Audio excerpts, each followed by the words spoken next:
getting out of your own way is really, really important, because we can overthink everything, over-rationalize everything, think that we control everything, which of course us meager humans, we don't control anything really, and we're being thrown into a situation now where that's really being proven. So embracing change and thriving is the only thing that we can do. Jeannette Pearce MBE, or JP as she's also known, is an award-winning entrepreneur, creative and non-exec director. She's a passionate campaigner on the social and environmental impact of work and has been giving back and supporting female entrepreneurs since the 90s. She is widely recognized for her many awards, including her contribution to Business and Entrepreneurship MBE. In this episode, we talk about JP's new book, Better Off Working Wild, her passion for kind leadership and giving back as you grow, and her personal journey deepening her connection with nature.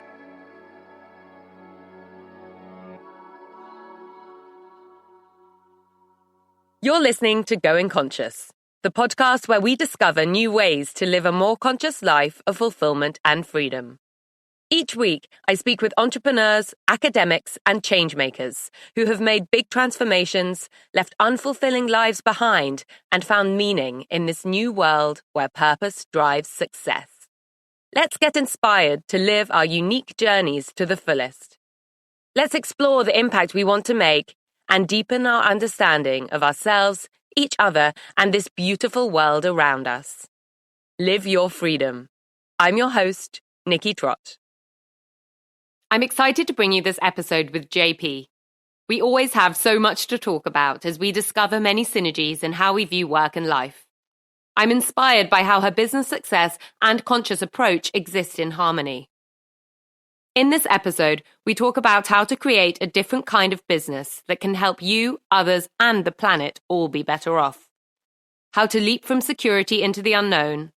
How a childhood accident taught JP to value people from the inside. How to listen to your intuition and get out of your own way. The importance of flexibility at work, especially for women. How work should not be seen as outside of us and nature. And we share a realisation which touched us about how when we lost our mums, we took on our own self-care mantles. Now, let's dive into the episode. JP, welcome to Going Conscious. Hi, Nikki. Really good to be here. And I've lit the fire. I'm hunkering down and it's a joy to join you. Thank you for having me. Thank you so much. I'm really excited about speaking to you today. You have incredible 25 years of experience across theatre designer to founding multiple award-winning businesses in marketing, hotels and co-working. You were awarded an MBE for your services to business and entrepreneurship. But also you're doing a lot of work with charitable sectors, organizations that want to be more social and sustainable and responsible. So I'm really interested to hear more about how these two parts have fitted together for you throughout your career journey so far. Oh my gosh. If only it was a linear route. Let me think. I think for me, they've always just been intertwined. I've never really thought of them as separate. I've always had this sort of philosophy the whole way through my working career that is a bit of a concept that I've always called giving as you grow. And I think that whole notion of making sure that whatever I did within my career was also helping expanding other people along the way. So I kind of think the sort of charitable and I suppose philanthropic bit always just went alongside what I did and what I love to do. I've always loved what I do. I've always wanted to work in creative areas. And then through that, I guess I wanted to inspire as many other people to do that as well. So I guess it's that sort of deep-rooted philosophy of why do we work? Why are we here? If you're going to do it, make sure you do it well and do good along the way, I suppose. Does that answer it? It does, yes. So, we've talked about this before as well, like why wait until retirement to start giving back and why can't you keep giving back throughout your life? So for you, that's been in how you've helped to grow other people throughout your career. And what's that given back to you in that process? Yeah, so this giving as you grow sort of I've always believed that that's kind of how you should do it. So the whole notion of waiting till you retire to give back just seemed ridiculous to me. Why do we end up working really hard all our lives and then sort of philanthropically in our 80s, we say, which is no bad thing, don't get me wrong, but we say, right, now I'm going to give it all back. So for me, being or growing in a way that would enable other people to grow at the same time was really, really important. So that's thread through every single aspect of everything I've done. I guess certainly in the sort of mid to latter stages of my career and in the early days too. So for me, it's just wholly fulfilling. I love that approach. I love that thinking. I love that way that it helps my well-being, because I think funny enough, I worked with a Japanese client quite early on in my career, and they had this incredible philosophy around the cycle of goodness. And it must have had quite a marked effect on me at quite a young age. And I remember thinking, God, that's amazing. Everybody within their sort of cycle, within their sort of product chain, within their whole sphere of work, ended up in this sort of cycle of goodness. So that it would go round, I suppose, what goes around comes around. And it was a brilliant thing to learn quite early on in my career. So I think that probably had a marked impact. And what does it give me? It's just wholly fulfilling to make sure that you're pulling others along and up with you as you advance in your career is a massively fulfilling thing. And I think I can't imagine doing it any differently. So it's quite hard. It's a hard question to answer, Nikki, but it's definitely benefited my well-being, and it's meant that I haven't really not enjoyed a day of work very often. I kind of just am inspired by what I do. I love what I do, and I love seeing others be brought along with that, really. So how do you balance that as you're growing your businesses, but then also have this incredible fulfillment from helping bring other people along with you and helping them to grow? How do you balance those things together? I think, from a very early stage, I set my first business up when I was 28. So I was quite young, when maybe not young by today's standards, but then it was quite young. And I really just wanted to do things differently.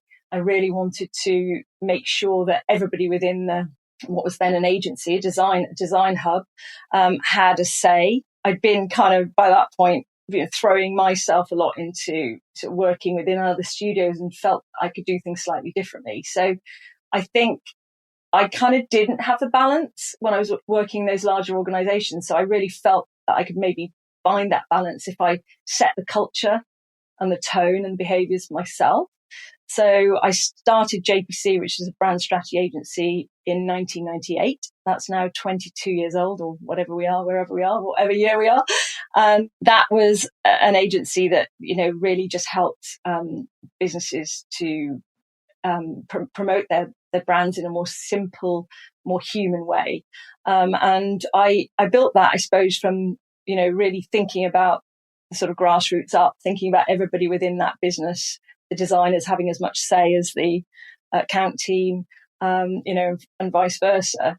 So bringing that culture and behavior in early meant that, just meant that you built a strong culture from the outset, and that culture just grew and grew and grew. And what happened then was a lot of people within the business were very happy to always pay it forward to anybody else who's starting in the company. And then we extended that out even further beyond that by setting up our own charity about 10 years ago, which then helped people within the local community to set up their own businesses. So we were giving free branding advice to young female entrepreneurs within our local area when we had our studios in Brixton. So that was a really formative time. And I think the balance of always having the creative and the kind of business side, but also seeing that growth can be good, that growth doesn't have to lead down one track, and that actually the more we can grow and share, and I don't just mean sharing financially, I mean sharing in knowledge, sharing in time, sharing in goods, items, skills, it's never ending when you have that sort of culture embedded deeply within a group of people. So I think I've found that balance quite early on as something that I really was fulfilled from, and I guess I've sort of embedded that deeply in the culture of the businesses I've been involved with. And what does fulfillment feel like to you? I think there's nothing more fulfilling than feeling like you have connected, engaged with, and affected in a positive way another human being. So the charity work that we've done has impacted hundreds and hundreds of people to start up their own businesses, which in turn has impacted them, their immediate family, their friends, maybe only in a small way, maybe in some instances a much, much bigger way. Okay, so you had this experience working for big corporations, and then you created your own business where you focused on growth of other people and really having a balance there and giving back. What was the hardest part of making that transition? Well, interestingly, the hardest part of actually making the leap was leaping from security to the unknown. So it was an instinct I had that is what I wanted to do. That's kind of how I felt business should be.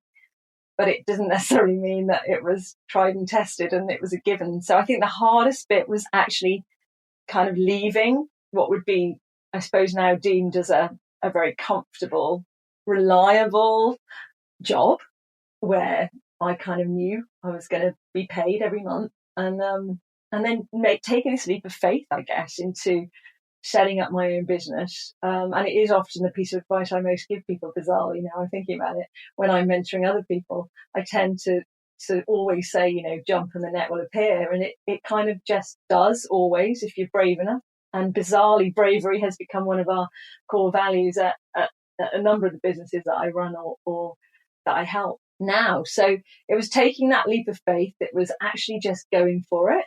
And at the time, I really remember my parents at the time thinking and saying, oh, goodness me, are you sure? And it was actually the first time in my life, and I was in my 20s, obviously, that my parents hadn't always supported everything that I kind of suggested in my crazy world that I wanted to do, being creative at school, with maybe some teachers suggesting I should do the sciences. My parents were always the ones that said, no, you do what you love. I love dance, I love drama, I love music. That's what inspired me. That's what really was my passions. And so they'd always said, just, yeah, that's what you've got to do.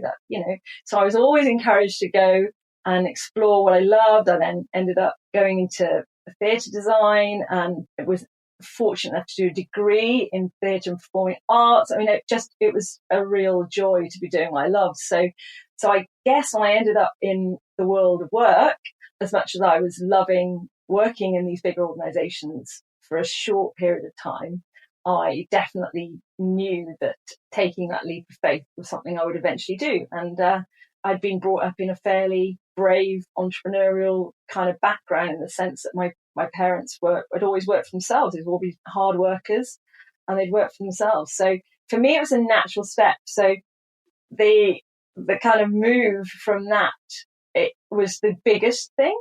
And then I think the shift into the behaviours, once I created that, were really, really simple and easy. It felt to me like all businesses should operate in that kind of way, I suppose, kind of leadership. And it just felt like the most natural thing. So the whole way along, it hasn't felt like in any way an awkward or difficult step. And along those steps, I've set up other businesses with very similar cultures, and they all have been successful or have enabled everybody within them to thrive really well. You talk about bravery, and I think it's such an important word. It keeps coming up. Different people I'm interviewing on Going Conscious are often talking about courage. Also, we'll in a bit talk about your new book, but you also talk about having the bravery and courage to go your own way in your life, in your book. So how did you find that courage and bravery in your life? I personally think I've always had it, but I think I'm a bit rubbish, Nikki, to be honest, about looking back. I can't really remember what I did yesterday, but I in writing the book, actually, I was really forced to go back and really explore. I'm just very of the moment, so I'm very thinking about what I'm doing now and trying. I hope to be as present as I possibly can. So I just always have lived that way. So going back and really analysing where these things come from, for me, has been a really interesting journey, actually. And I think partly it is accepting change, and liking change. I think that's a key thing. I think in my family environment as a child, my dad was a builder. My mum was a shopkeeper. She ran an interiors shop. Every Christmas we'd be sitting on a cement bag, another wall would be coming down, a room would be painted. They were always trying to tweak and advance and just kind of make the family home. It was really, looking back, quite an very inspiring environment to be in, because it meant that change doesn't in any way sort of really scare me, or I'm not really fearful of it. So I think that's a big part of the courage and the bravery. And I think the other part, when I met my partner, he honed in on the fact, and I hadn't even realised at the time, but when I was very young, I was about 11, I think, I went very, very fast. I was quite a tomboy. So I went very, very fast down a very, very steep hill on a bicycle. And science proved that I hadn't quite done my maths.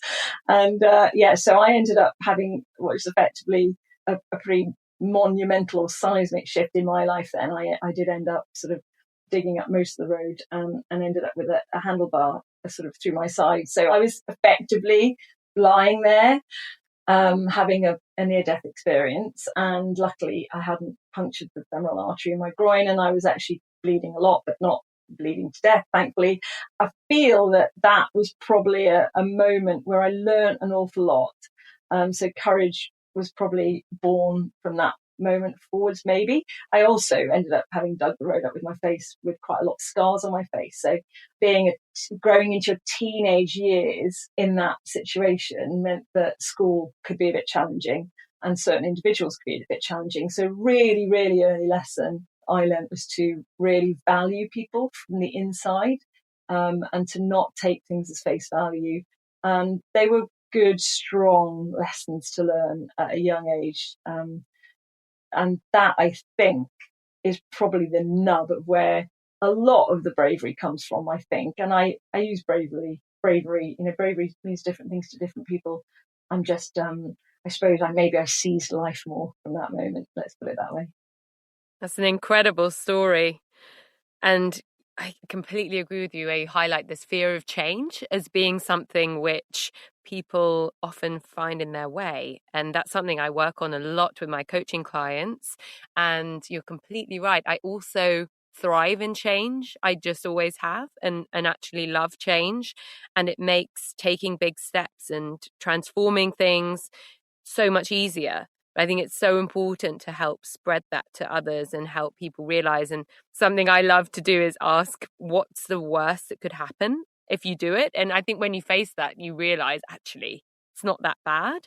But there is this innate fear of change in our humanity. Absolutely. And I think, getting out of your own way is really, really important, because we can overthink everything, over-rationalize everything, think that we control everything, which of course us meager humans, we don't control anything really. And we've been thrown into a situation now where that's really being proven. So I think embracing change and thriving, as you say, quite rightly, is the only thing that we can do.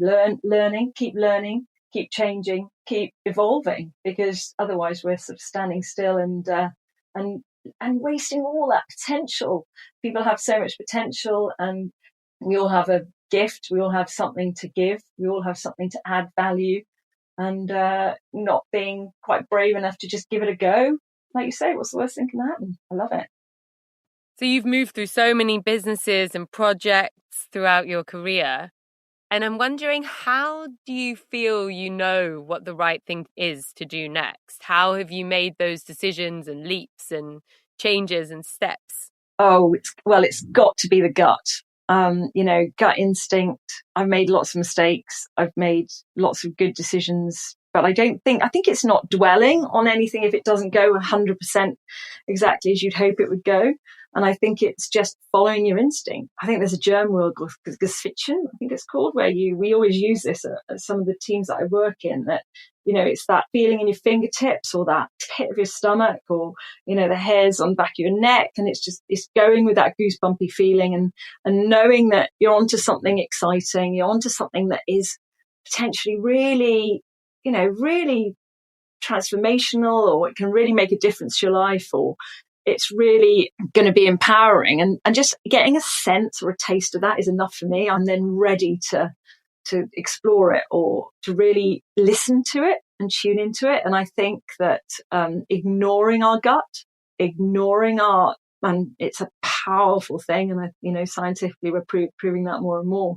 But ignoring that instinct and not following through on something that is just drawing you in is a real shame. I mean, I wish I had more hours in the day, more days in the year, for the amount of things I'd love to get involved in and love to do, or help grow, or whatever it might be. But, you just got to hone in, I suppose. Maybe I've become a bit better the older I've got at just honing in to the messages and the signals that my really innate sense is sort of giving me, that, and then just going with it. And of course, it all sounds incredibly instinctive. And of course, what comes with that after that is a whole load of strategy and a whole load of rational thinking and a whole load of making it work. But there's nothing more exciting than those initial feelings, I don't think, of being onto a new idea or a new innovation or a new opportunity, and letting yourself go with it. So how do you hone in on your intuition? So it's all about listening to your intuition and really being guided by that, especially when it takes you into the unknown. And as you mentioned, there's so many things you could want to do, so many ideas and opportunities out there, and you have to choose, and you have to make the selection and say no to things and say yes to the things you really want to commit to. So how do you hone in on that? Yeah, saying no. I know I went through periods of my life where I definitely said yes too much to too many things, and then you become overwhelmed, and you haven't got enough time in the day, to sort of eat or go to the loo. That's really not clever. And we all went through stages of those in our careers, I'm sure, and everybody can relate in some way to that. And it's I'm still not brilliantly good at tuning into my intuition of looking after myself. I'm very good at tuning into it in the sense of an idea or something that maybe will help others, but maybe not so good for me. So I think it's an ever evolving tool or technique that we all have to, that we're all always, aren't we, trying to improve. I think saying no, what to say no to and what to say yes to is really important. And I suppose it's just the other side of it is, not dwelling. I'm not a great dweller. I like to move forward and I like to progress with things. And I think progress, doesn't allow for too much dwelling. Had I opened that door, would this have happened? Had I opened that door? Oh, if I'd only gone down that path. There's so many paths we can all take, aren't there, in life? There's so many routes, there's so many experiences, there's so many opportunities, good and bad, that are laid out before us. So when you do choose to go down one, I just go down it 100%, and I don't really look back. My rearview mirror is not very good, Nikki. But that's an incredible skill to have, and not dwelling is absolutely definitely a good way to help focus your energy, so that thinking what if and what could have is just a waste of your thoughts and energy, because it won't change. The present is the present. How do you help yourself to do that? Is that something that just you naturally don't have the good rear view mirror, which is a great benefit, or is there anything that you practice to help you with that? Well, I think you hit the nail on the head. It's the energy spend. I just think that, and I am quite high energy. We've had a few conversations, and we can certainly sort of light each other up and fire each other up. So I think if you are that kind of person, then your energy tank just wants to be spent in the right places. And I do want to,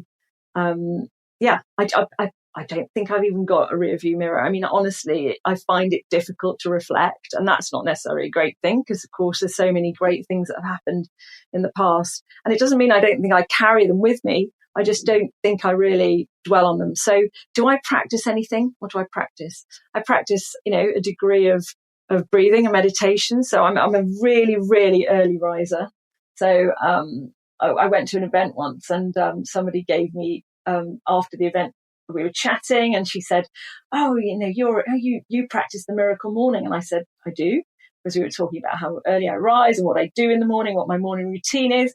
And she said, "Yeah, you're you practice the Miracle Morning, and I'd never heard of this. And anyway, she very kindly sent me the book after this event, and I kind of devoured it because it was, you probably know it, and many people listening probably know it. But what that gave me was a structure in which to practice my sort of morning rituals that I was already doing. So I wake up 5 every morning. I'm usually up by 5:30. Got a lot to achieve in a day, so I really, really love doing that before the rest of the family are up, before other commitments like being a mum enter into play, before the phone starts ringing, before I feel the rest of the world's waking up. And I find it a really incredibly formative and spiritual time for me. I mean, almost sacred. It really is my sacred space, so much so that I'm 100% addicted to doing it. I won't deny it. So I get up really early. I practice in the book, particularly. I've got my own techniques now, but in this book particularly, there is a savers technique, which is silence, which is affirmations, visualizations, exercise, reading, and scribing. And those are the ones that they promote in the book. I've got my own ones which I've adapted, and I try and just do, even if it's just 5 minutes of breathing, sitting calmly, just processing and letting the night before or the day before process through, and then just get on with my day. Doing some affirmations. I believe really strongly in affirmations and in visualizing what it is you're aiming towards, thinking about that, and then trying to manifest that in the world and letting the universe help you create it. And then, doing some writing, doing some reading. And I mean, this all sounds incredibly onerous, but it probably takes me about an hour just to do 5-10 minutes, 5 pages, reading something new, whether that's an article, whether that's a book that I'm totally absorbed in, and then just using that practice. I suppose that's one of my most, I'm not saying that they necessarily that those things are practices for knowing how to then tune into my intuition, but they certainly align me, and they certainly center me, and they certainly ground me, and they sort of tap into my vulnerabilities, I suppose, of just being a human that's just trying to get on. And I feel like I rule the world after that. I feel like I've conquered the day. I feel like I've got so much energy, and it does require going to bed a little bit early on a few nights a week. Otherwise I can't sustain it. But it's probably my strongest practice. Another one would probably be just my creative practices. So what I do and I'd love to do more of them, and that's what I'm searching for, and that's what I'm moving towards. So whether that be, whittling a piece of wood, beach combing on a long beach, whatever the things are that sort of fuel me from nature side. So I do a lot of walking, even if it's raining. In fact, I love it even more if it's raining. That would be because I was brought up in those Welsh hills, but I love to walk, especially in the rain. And, if I make that part of my morning exercise, and I've done that before the rest of the world's woken up, they're all good practices that seem to just replenish my batteries and give me the energy to get on with everything else. If you enjoy Going Conscious, please subscribe for a new episode every Wednesday. If you think your friends and networks would benefit from listening, please share this podcast of fulfillment and freedom with them. And if you listen on Apple Podcasts, please rate and review. It's great to read what you think, and your support makes a big difference. Together, let's grow our courage and tools to transform and live the lives we really want to. As well as creating Going Conscious, I work as a transformation coach and conscious brand consultant. I'm on a mission to help holistically maximize conscious entrepreneurs to drive positive changes for themselves, others, and the planet.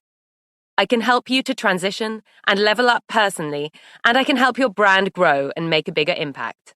To connect with me and find out more about how we can work together, find me on Instagram @Nickitrot or on my website, nickitrot.com. Please get in touch. I'd love to hear from you, and let's talk about your path of growth and development. I feel like in our society, we almost feel a bit ashamed of kind of doing lots of things for ourselves and feel that we should be helping others all of the time. But we know that unless we're really strong in ourselves and really working on ourselves, then we don't have as much to give to others. And it has to start with us. But somehow I feel there's a disconnect in our society still. Yeah, I'd agree. And I think it's a really hard balance. I think for me, there was a big shift about 3 years ago when I lost my mum. So I think and actually one thing my mum always used to say was me, make sure you drink plenty of water, look after yourself. And actually she's no longer there to do it. And it's funny that actually the gift of her not being here to keep reminding me is actually probably so strong since I've lost her. So that was a massive, for me, a big moment was losing her. You know, she was a very healthy 70-year-old, and it all happened, you know, extraordinarily quickly and really quite shockingly. And I think that was definitely a moment that made me think, possibly for the first time, that yes, I'm not superhuman. We are needing to look after ourselves. And, you know, I'm entering a different stage of my life. You know, I was 50 this year, and, you know, sort of in a sort of very Buddhist reflective way, you're entering into that sort of, you know, that wonderful stage of sort of elder, where you're moving on into your real sort of wisdom. And I kind of felt that there was a lot I wasn't doing that was wise about looking after me. And you're absolutely right. If you're not looking after you, how much is there going to be there in a sustained way for everyone else? I was certainly helping other people in terms of the work I was doing. And then as a mum, you just are default looking after the people around you in your family environment. So yes, I think it's you're right. There's a societal disconnect between feeling selfish about that, and it's taken me, and it is still taking me, a very long time to be wise enough to recognize and value that. You know, I'm very grateful.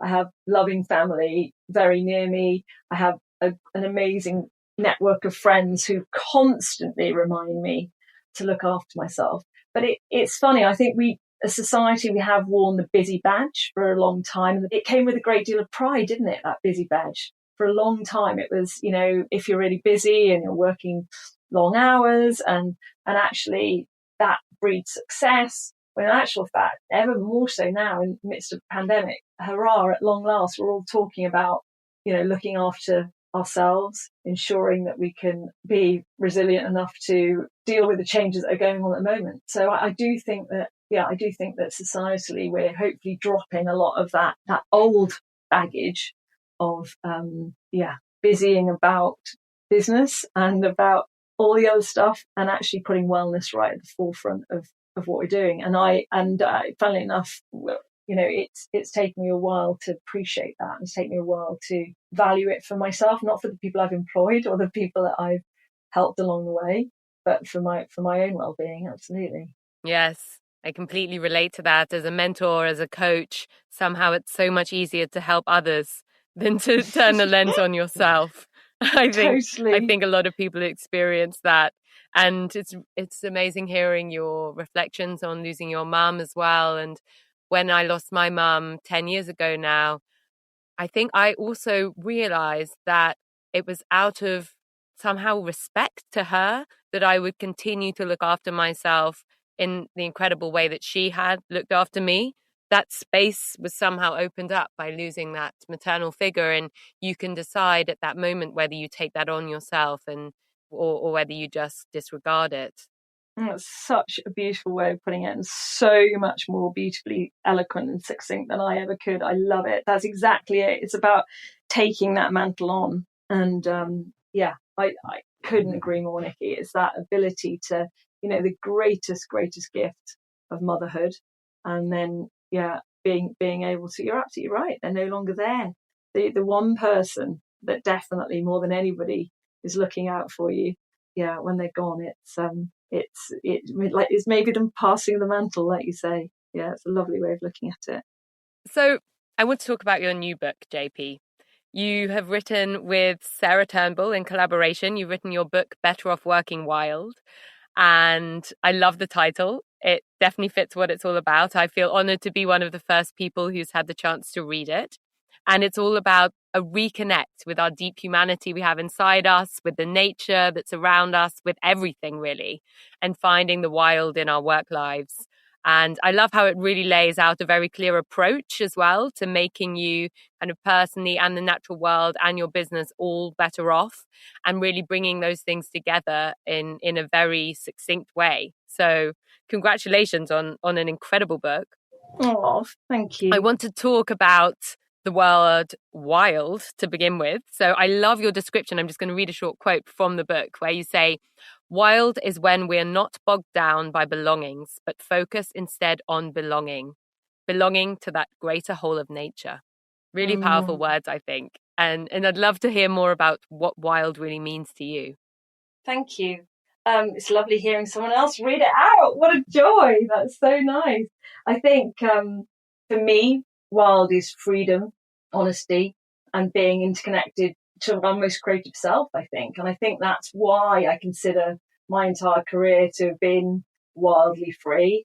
And we can often just drown ourselves in the things that we think are going to make us happy. And of course, they're not the things that make us happy. What really, truly makes us happy is that feeling of belonging, whether that's belonging to the right culture within a business, whether that's belonging to the right group of people. Belonging is a massive factor to our well-being. So in the book, you write about how dehumanizing our current economic system is, how it's founded on growth and success at any cost. And I really resonated with another line I'd love to share. A system in which nature, just like us, has been reduced to a resource to be used. Can you tell us more about this idea? Oh yeah, absolutely. And it's interesting, isn't it, how we've ended up in this cycle of work where we believe we should work in a certain way, within a certain system, within a certain structure. And of course, many large organizations make great profits at the expense of our natural world. And that is something which is a big driver in the book. It's something that both Sarah and I feel very passionately about, and it expending ourselves. We are nature, we are part of nature, and that is what the book really promotes. That's what the book really talks about, is that call to the wild, to the deepest part of us, that whether you're a parent, a child, a friend, and it invites you to connect to that inner humanity, as part of nature. And we've spent a long time in our existing structure, in our existing system, believing that work is somehow outside of that what we do for a living, or what we do to earn a living and to go to work daily is somehow outside of that existence, which of course it isn't. So yeah, I think what we've tried to do within the book is distill down this sort of simple, livable philosophy of how we can work and live in a gentler kind of way. We believe work is broken, and actually if we can work in a wilder, more gentle and more compassionate way, we can fix it. And by fix it, you mean, we can fix our connection with nature again and with ourselves, but also actually benefit work and business, I presume. Yeah, absolutely. Because we can collectively all benefit from working in this much kinder, gentler and united way. And the reality is we don't do that currently, or not many people do that currently. And certain things within nature are inevitable. We are, obviously, how our relationship with nature is different. Everybody's different. I have an incredibly deep connection to my natural environment.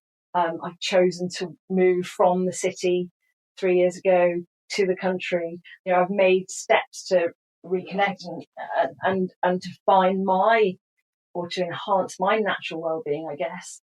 And I suppose everyday choices, what we choose to do on an everyday basis. We all know what's happening with climate change. The question is, what are we prepared to do on an individual basis to mitigate it? And it's lovely to hear your translation of some of the bits that have really resonated with you. And I think it's such a condensed piece of work, but very, very hopefully nice and short and not too overwhelming, that you can keep dipping in and out of it and learn the tips and tricks for hopefully living a more grounded and connected work life. That's what we hope will happen. Whether it does, we'll see. Yeah, I think so. And as you say, it is really condensed and something you can dip in and out of. Actually, I finished reading it last night. And then this morning when I woke up, the first thing I thought about was something that I hadn't thought about before, which is how being consumers also affects us. You know, we're thinking a lot about how we work and the way that we work. But in the book, there's a quote that I'd like to share. So you say the I am consumer attitude is very limiting and perhaps even destructive to our souls. Such a way of thinking asks us to accept that humans are selfish creatures set apart from each other and nature, whereas, of course, we are nature. Can you tell me more about that? Because I hadn't really thought about that. A very important role as a consumer that we all have as well. Of course, we think about how to consume more consciously and make really good decisions, but actually taking a step back, the more meta version is, okay, what does it mean for me to be a consumer in any sense? Exactly that. And this culture, and what you've picked up there is the section of the book where we are trying to shift people along the scale of where they perhaps feel that they sit. And we've done, Nikki, and I love the fact that you picked up on that, is that we've sort of set up what effectively are these sort of broken attitudes of I am consumer, you know, this reduction of humanity to consumption, this sort of loss and linked to each other is absolutely key, that we can't just keep consuming in the way that we're consuming and burying the self under stuff. It doesn't fix anything. Whereas this sort of the working wild attitude, or the attitude that we try and shift people along to within the book, is that we are nature. A big part of a lot of the work that I do is around sharing economy. You know, we don't need more stuff to make us happier. What we need is a better connection to the stuff we already have and the environment around us and the people that we share that environment with. And all we're doing is eroding that environment by obviously consuming more and more and more. You know, I definitely actively sought a more self-sufficient life over the last,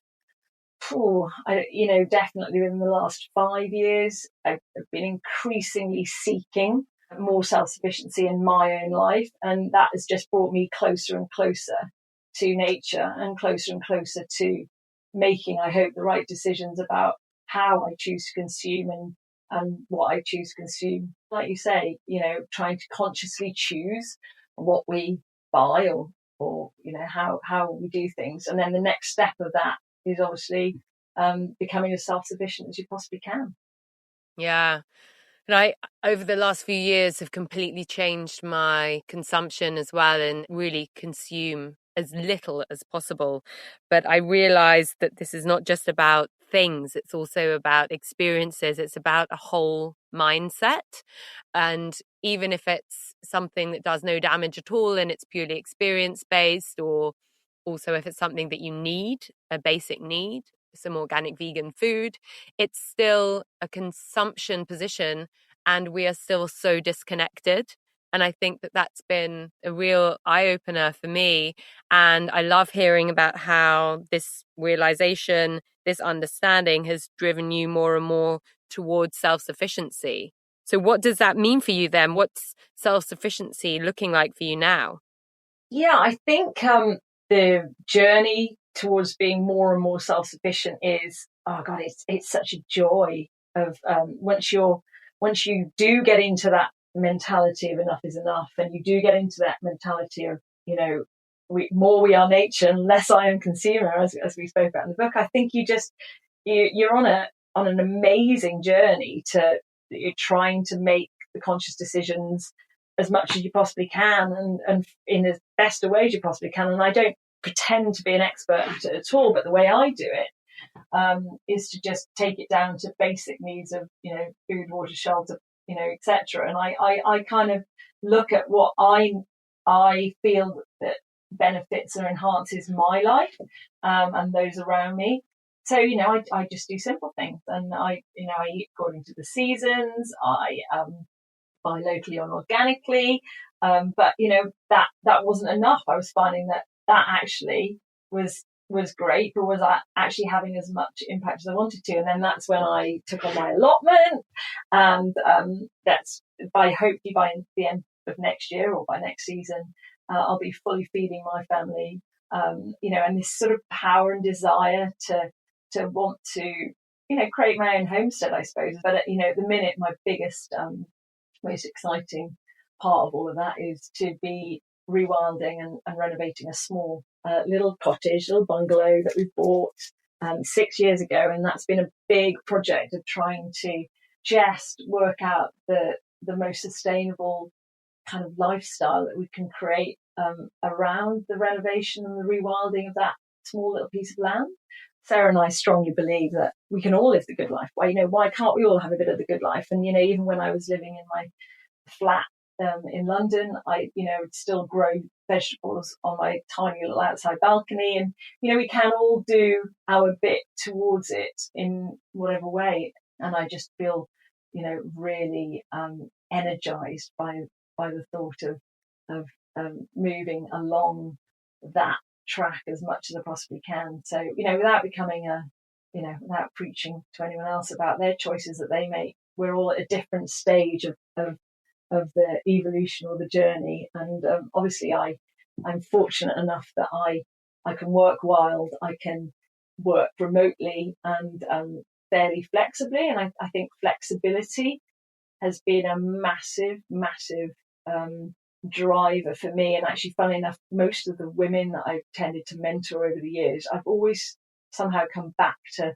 flexibility as being one of the most major, incredible liberators, because of course having flexibility in life means that you can tie down a job, earn a living, raise a family. And I think I've always put great emphasis on things like flexibility much more than I have on other things such as salary. Yeah, that's amazing. Your journey towards being self-sufficient. It's something that I'm really thinking about a lot and discussing with my husband as well, and how we live our lives. Currently, of course, we're living in a van. It's a bit different, but that's definitely a way that we would like to explore our futures as well. Yeah, it's really interesting what's happening, currently. I've always wanted to move to more agile platforms within the businesses that I help and that I lead or that I chair. And I've achieved that more in some areas than others, because people have tended to be quite restricted by maybe didn't quite have my passion for what flexibility that brought.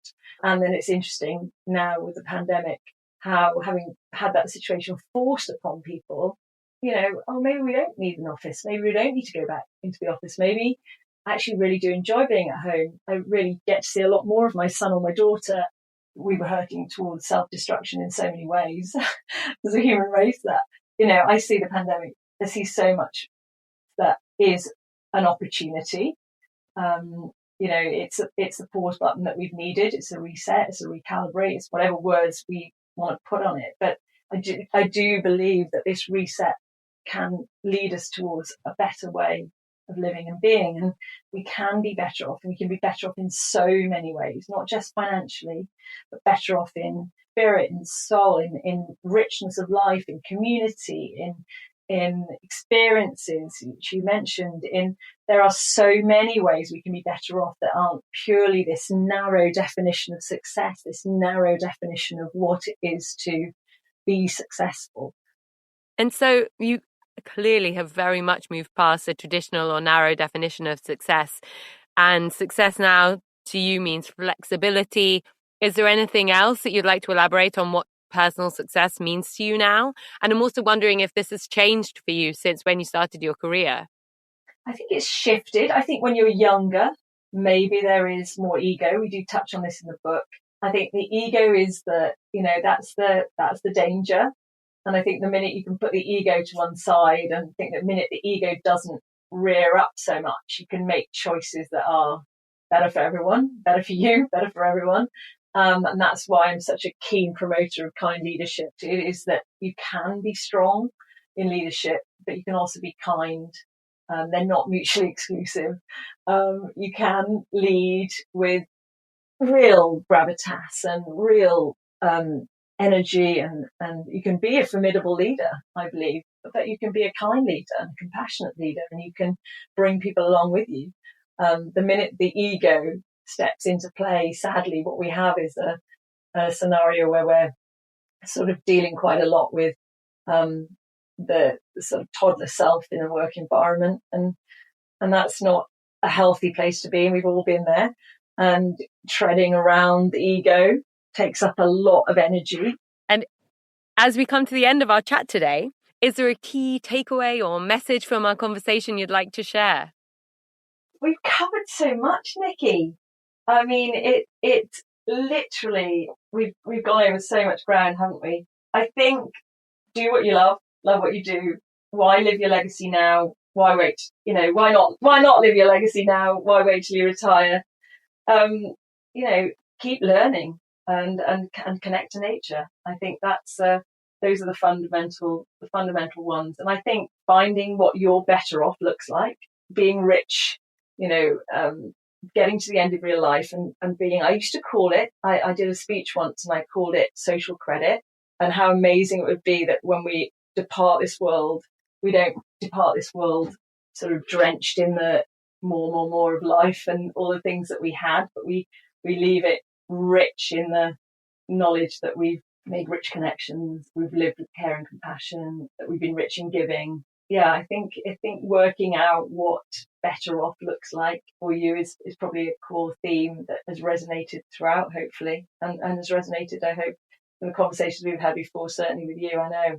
And so lastly, where's the best place for listeners to find you online and connect with you?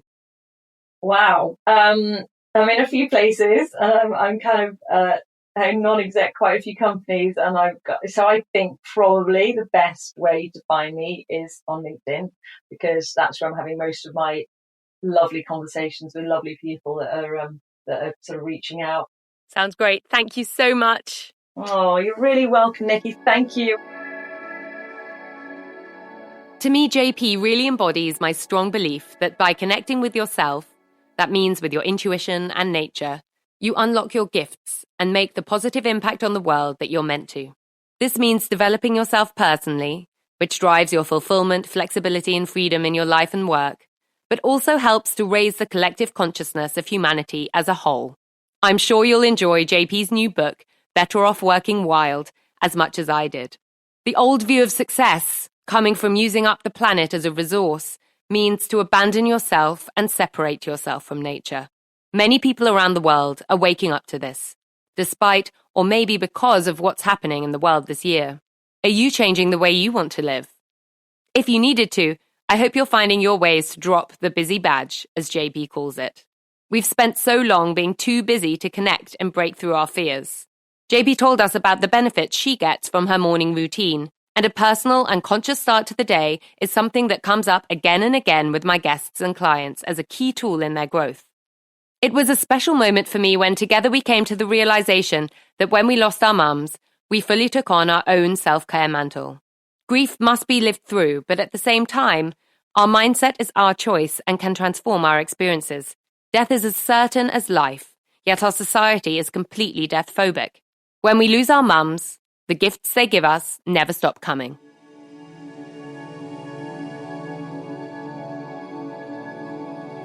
If you enjoyed this episode, please subscribe now. And if you're on Apple Podcasts, please leave a 5-star rating and short review. If you think people you know might benefit from listening to Going Conscious, please share it with them. I know I get much of my inspiration from podcasts which are shared with me. For all episodes, our library and more, visit goingconscious.com. Your support to spread this positive message of fulfillment and freedom means so much. As well as hosting Going Conscious, I help conscious entrepreneurs to transition and unleash their power and purpose with my transformation coaching and conscious brand consulting work. Discover more on Instagram at Nickitrot or on my website, nickitrot.com. I'd love to hear from you and to talk about your goals, questions, or how we can work together.